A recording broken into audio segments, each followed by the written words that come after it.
Hi, everybody. Welcome back to Black Hat USA 2024. Chuck Harold, SecurityGuideTV.com. Our next guest, Miss MacKenzie Brown. Now, get this, everybody. She's the VP of Security and the Adversary Pursuit Group at Blackpoint Cyber.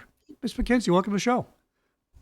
Thanks for having me. I'm excited to be here. I know we've had to juggle the chaos Yeah. between Black Hat and DEF CON and now, and I know I was kind of mentioning this earlier of just everyone's getting sick now. This is what Las Vegas does to you, I Well, I swear. guess I was lucky being virtual this year. I dodged a bullet, that's for sure. Now, where did you come up with this Adversary Pursuit Group? I mean, this sounds like you should be doing a Netflix spy movie or something. It's a great name. And we need to start calling people what they are. They're bad guys. They're criminals. They're not, other cyber members. They're adversaries. And we're under attack all day. It's a great name. Tell me about that. Yeah, well, I mean, I can't take any credit for that. Our CEO and founder, and a couple of our other founders wanted to put together what, for a lack of a better phrase, a tiger team. We wanted to have a threat intelligence and research component to our response operations center so that our analysts, while they were triaging and threat hunting, they could equally lean on our researchers to provide more context to what they were seeing. And of course, there's two aspects of any threat intelligence team. You have the enablement side that helps you do response better, and in a more formal effort. But I would say the other side is we get to be able to analyze and aggregate all the data to produce important statistics that provide more content, and a semblance of education and predictability to the rest of our downstream customers and our partners, and frankly, the rest of the community. Well, So I did not come up with a name, but I was very honored to be able to help lead the team. it's great. And here's the philosophy I picked up in your briefing. McKinsey believes the field is overly influenced by academic and marketing driven perspectives, neglecting the value of democratized, actionable, and transparent intelligence. That's another way of saying, forget all those bells and whistles, folks. We still need people, feet on the ground, to analyze this stuff, work together, and share. And I come from a law enforcement background, and in the day, we had the fastest response time in the country. This place I work, Culver City, we were a very well-known police department, and our chief didn't share anything with anybody because it was ours. Yeah. That's for Culver City, right? It's a silo thing. This goes back 1,000 years. This problem, right? So tell me how we Yeah. get to interact with the security team, because even when you're coding, security is the last thing they want to code, right? We're not part of their profit center, I guess, so they don't look at it the same way. I would agree. And, I think there's a big part of information sharing that we're lacking, and that we're doing good as an industry. There's a lot of feeds and resources out there today that are extremely useful. There's organizations at the federal level that are doing incredible things. CISA, for example, is a big one. And most of the larger, the Talus, the Unit 42s, MSRC, Mystic at Microsoft as well. I mean, everyone is doing their part and essentially creating content that is valuable and educational. The problem is when it comes down to an organizational level. That makes the concept around threat intelligence feel like a nice to have component of your security program versus something that is actionable and makes sense, is derivative of to the actual industry or vertical that you line up with, and it's more of a risk intelligence focus. So we kind of look at like this concept of democratization of threat intelligence around the difference between academic threat intelligence, which is pretty much everything that you can research and aggregate, to more actionable threat intelligence that's curated to your organization. And so the next step was to invest in third party products and vendors that specialize in actionable process building for this threat intelligence. But that's where it becomes a nice to have. And then, like you said, there's ways that we can obfuscate and redact information so that intelligence can be shared while still protected, but provide the necessary context to be better, to mitigate, to harden your environment, to completely re-strategize your focus. I mean, there's a lot of things that it can provide for what we do. As mentioned earlier, I mean, we're there to enable our analysts. We want to not just be able to provide them the context that they need, but we loop that back into our detection teams and our product teams, how they can better build this into the engineering aspect, our AI teams, so that they can find ways to say, hey, is this something that we're going to see a lot more of that we need to create either alerts for, or that we need to build back into our learning model? I mean, there's a lot of ways that threat intelligence can be actionable and purposeful, but I feel like it gets misconstrued in this more clout chasing, proof of concept and exploit development, and pretty much a marketing function rather than being a purposeful function that helps the greater good. Well, I'm going to agree with you on that. I've done 3,000 shows, so I get a little feel for that sort of thing, right? And when people come on my show, yeah, they're marketing. That's true. But we're actually having a real conversation about real solutions. And that's what I think is a little different here. Because the people that come on and pitch really believe they're trying to help things make them work. And so I think there's definitely a component that gets too out of hand from the advertising point. Uh, would you say that you're akin to a cyber fusion center? Might that be a good way to describe it? Where you're getting the data together so they Yeah, I can look mean at it? that's definitely a way to describe it. So we have our BROC, which is Black Point Response Operations Center, and APG, which is my group, Adversary Pursuit Group. We live within BROC as a function, but while that is a two-way relationship where they share information, we share information, back and forth, we also have to do something that's a little bit more difficult, I would say, which is more on the communication side. It's the translation part. It's being able to take what we're seeing internally in this so to so fusion center, but that we are sharing it with our partners, whether it's going to be in respect of the audience that's a business owner, right, or leadership, or it's going to be at a more higher technical acumen that's going to go back to the IT or security industry. We have to find ways to translate it that it can be consumed in a way that it makes sense and is actually applicable. Otherwise, you're just creating a lot of research content that could potentially give adversaries a heads up and get them further down their mission objectives than an organization's mission objectives. So finding intelligence and building it and translating it in a way that makes it actually purposeful, that's the larger challenge. And I do think that while we're a two-way relationship in BROC and we do enablement for our analysts, we have to have that secondary prong approach to what APG does, which is how do we now take what we're looking at and translate it in a meaningful way so that, again, this is a more focused on a risk intelligence that we're able to appease different types of audiences and not just the technical audience, but also the leadership, C suite, the engineer. I mean, heck, finance, HR, right? Any sort of component that's going to be working internally.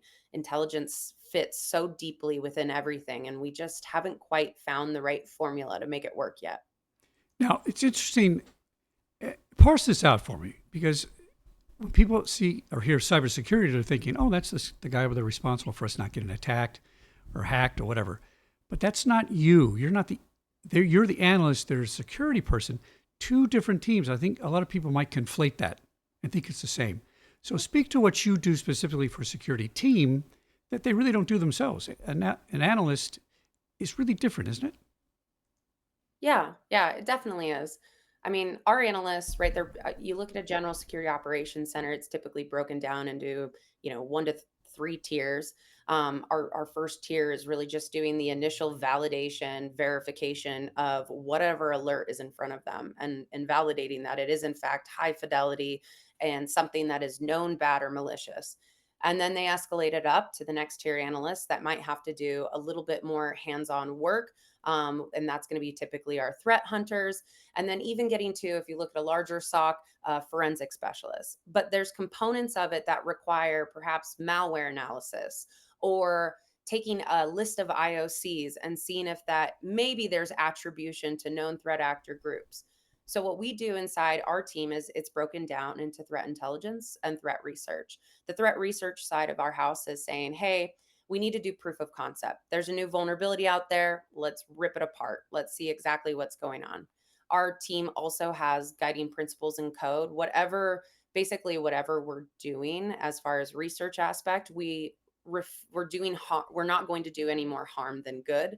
And so we don't publicly post any of our exploits that we may develop, any proof of concept. Rather, we focus on post exploitation detection and what is going to be valuable of, hey, this is how this vulnerability works, but here's where you need to start putting in detections or remediation efforts right now, or being able to review certain areas that could potentially be targeted by said exploit or weakness or flaw.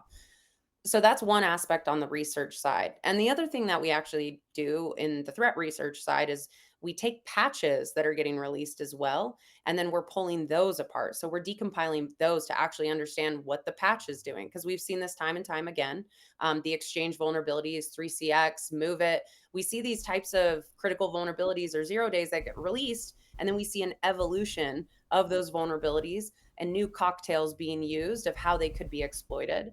So our goal is to really understand, okay, now we have a fix for it from said vendor or third party, but really what is that fix doing? Because that better gets us prepared for this potential pattern of evolution that we're seeing in these groups of vulnerabilities. So we don't just do proof of concept and exploit development, understanding different types of new techniques and tactics that are out there, but we also want to understand the patches and the fixes that are getting released, because we realize that the reality of it is, patch management's important. I'm not saying that at all, but we have to stay ahead of it because that's never going away. I mean, you look at all of the vulnerabilities that are getting released from firewalls, for example. I mean, it's constant, it's difficult to keep up with, and there's a greater need to be able to educate past post exploitation and really what they need to focus on and prepare for, so that if there's an evolution of those vulnerabilities, they're able to have some sort of hunting or visibility in it. The other aspect is threat intelligence. So again, I break it down by academic based. It's important to have basically a pulse on the industry and an aggregation, especially for our unit, because our partners and downstream customers, they're across all verticals. So we have to be able to understand specifically what APTs are out there, what those threat actor groups are out there, what ransomware is popular, or ransomware as a service is going to be more predominant. Those are the things that we have to keep a pulse on, and we have to have some sort of internal repository to be able to track those. And then the value of it is we leverage these when they're needed, and then we focus on the IOCs that are collected from our SOC. So we can, in real time, give context to our SOC analysts as they're investigating and triaging. It helps them hunt better. They know which direction to point. It also helps us take, if we're triaging one particular security event or incident. I'm a little picky on the terminology I like to use, coming from incident response and lots of lawyers, but I will say that if we focus on one aspect and we see it, one IP could be extremely valuable, one hash in one repository, to now search across all of our customer base and see, is this something? So for instance, is this something that's happening to one managed service provider? Or is it happening to 5 of our managed service provider partners? Or is this happening to one of our energy consumer or finance based customers? Or is this something now we need to search across all of our finance based customers? So we really want to be able to uh, do the analysis that is going to help the analyst understand what they're looking at, determine if this is something new, or if this is some sort of commodity based threat, and then something that's going to be valuable for us from a software perspective. If we can feed it back into our engineering team, if we could feed it back into our detection team, then we can continue to improve that telemetry in our own internal systems. We do manage detection response, so SOC as a service. That's our bread and butter. If we can continuously be improving that telemetry and that visibility, then we're doing a better service essentially. Yeah, you hit on the word real time, and I was going to ask you what that means today. Because when I started doing videos 10 years ago, real time meant 2 weeks. It's like, yeah, that's real time. So you are really close. I mean, I was wondering, because the intelligence part, the analytical part, might take a little time, but you're close enough in getting the information to the client that it's actionable within minutes. I suppose they can do something about it. Is that a good way to look at it? Absolutely. Yeah, there's obviously going to be one-off cases where we get some sort of malware code where we're like, we're going to need a little bit more time to pull this apart. But thankfully, like in our threat research department, we can really quickly filter out what's considered like known bad commodity and say, hey, this is exactly what it's doing. Perhaps it's an email investigation. We need to pull apart multiple files. We just need to get a better idea of how something was potentially staged, if it's basically designed to be deployed a certain way, if it's connected to some sort of C2. I mean, that's something that we can build out really quickly and give that back to them because even if we don't have the full picture, we're able to basically say, hey, this is what we know it's connecting to. We know it's malicious. This is how it's connecting. This is the mechanism it's using. Or this is the malware in which was delivered. That's some sort of credential stealing tool. If we can give some sort of initial context to them, then they can do better mitigation in real time. And then if we basically what we're able to do, it gives us a cushion of time to both act and contain the incident at hand, but do additional research.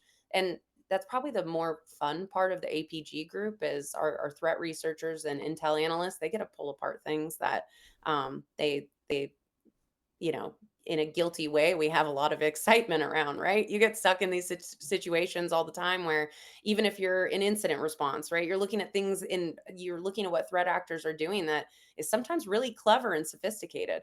And that's the more valuable information that we can derive from these cases because that's something that we can say, hey, is this something new we've seen that we need to keep a pulse on and perhaps educate out to the larger masses? Or is this something that we're seeing a comeback for, which we've seen a lot before, right? You see, maybe it's going to be a new evolution of info stealing malware, but they're really similar to TrickBot Emotet days. Or, hey, we saw this specific nation state group hasn't come up in a while, or Black Cat hasn't been active in a while, but now we're seeing a comeback. I mean, we really like to find those nuances. That real time response is basically how can we aggregate as much information or pull as much information from what we're seeing so that our analysts can contain the blast radius and be able to give real time context back to the customer but still do their job. So if we can go a little bit further, that's great, but there's obviously going to be one off cases where that sophistication level is something that maybe takes a little bit more time. So, how do you bridge the gap between, people with cool graphs and numbers and things that are actionable and they rate it with percentages, all these fancy dashboards, I guess I would say. And then how do you get to the people to understand the practical data that they need to make something actionable? Right. Those are, there's a lot of noise there, right? There's a lot of background, a lot of moving parts. How do we help the client focus on what is actionable and how would I say it? If it happened to be a major loss, but it's not probable. I mean, these are all the things you have to go into. It's too difficult to make that call. It is. Everyone loves death by PowerPoint stats, and we can pull a lot of them, but why it matters, why are you looking at this graph? I mean, it could be something from, hey, we've seen these specific EDR technologies not responding a certain way, or they're saying they're doing something they're not. That's valuable to the person listening on the other end. We can say, hey, we can do attribution to this specific threat actor group where we know this is something like the Phobos ransomware variant, and we build out threat actor profiles, for instance. So we're able to say, they typically target these industries. Here's their list of TTPs. Here's known IOCs. And so we can, in a sense, be able to take actionable. I would rather say it's more educational at that point, information back to the victim organization or the partner that we're working with that needs to understand that context.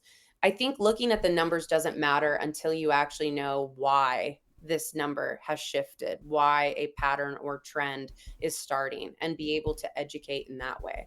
And that's that translation part that I was talking about that we have to do from a communications perspective. That's a part of an intel team that you wouldn't think you would have to do, but you have to keep in mind are your audience types. It's not going to be it's not going to be consumed and it's not going to be meaningful if you're trying to describe to a CISO an entire malware analysis report. Why should they care? But they should care if we can say, hey, without a doubt, we have a feeling that it's this known threat actor group. We know that they typically target in this way. Or if we can see, for instance, we pull stats all the time. The more interesting one that we've pulled recently is we've had a lot of escalations. Our cloud response cases versus on-prem are 9 to 1 right now. That, albeit that number is always shifting. But long story short, we have a lot more cloud cases than we have on-prem cases. What we're seeing a lot too, as we onboard new customers, we notice that at least 1 in 4, or at least 20% plus roughly, have an active business email compromise going on. And so we could break it down to how that business email compromise occurred, what they were doing within the inbox. But really, we just want to get to that one key takeaway, the why. And that's what matters to the person listening on the other end. The other information is valuable. You should always be able to provide as much as possible, because that's what they're going to have to harden and remediate their environment around. But if you can take that one key takeaway of, instead of looking at this pie chart, here's what this pie chart is telling us, and here's how we need to pivot or change our strategy that's going to benefit you as an organization better. Are people listening more now to this sort of thing? I remember when I started learning all this stuff 10 years ago, the big deal was open source code, right?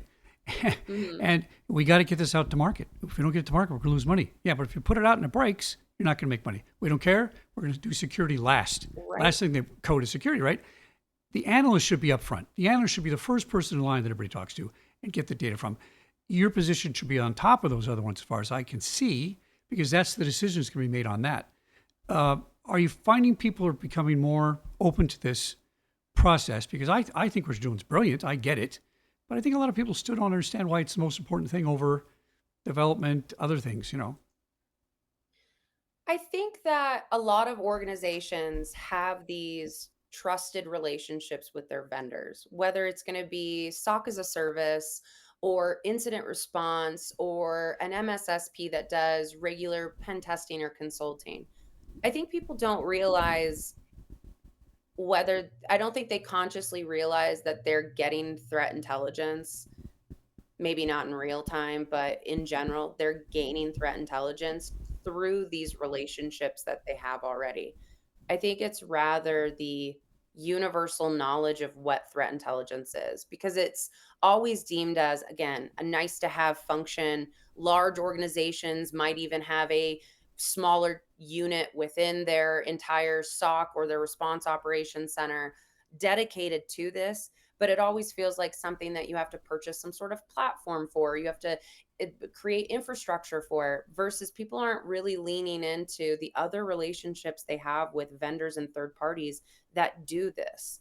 And whether it's a pen testing, regular pen testing company that you work with, or it's SOC as a service, there might be an intelligence component that they don't realize is occurring.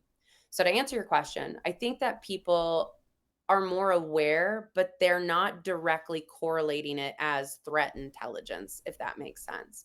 A lot of information they're gaining, though, had to come from somewhere. And these patterns and these trends that we're seeing, I think it's just being able to better educate that universal terminology that this is threat intelligence. This is how it is delivered. These are the different types you can get. This is the life cycle and feedback loop of what intel looks like.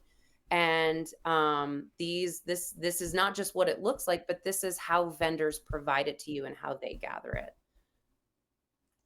You know, oddly, it does make sense for my small brain because you're very clear about this and you say it in a way that's, well, it's deliverable. I mean, it's interesting. I think what you're doing is brilliant. I can't wait to get my first quantum computer because then I'm going to point it out to the web and say, make sure everything Plus, on just the web gonna is flip locked that. down for me. Yeah. Well, I mean, in theory, a quantum computer could point out the whole internet and find vulnerabilities by itself. It might be one vendor we Yeah, come up with eventually that only does everything.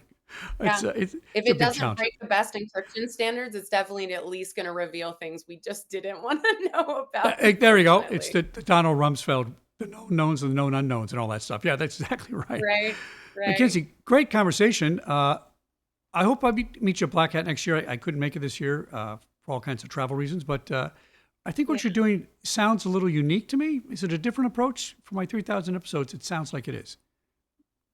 Oh, that's a good sign. I appreciate that. Yeah, you didn't miss out. I mean, Black Hat and DEF CON was amazing this year, but I think when I landed it was 113 degrees by the time I was trying to get a cab. So you didn't miss out in that respect of the heat wave that came through.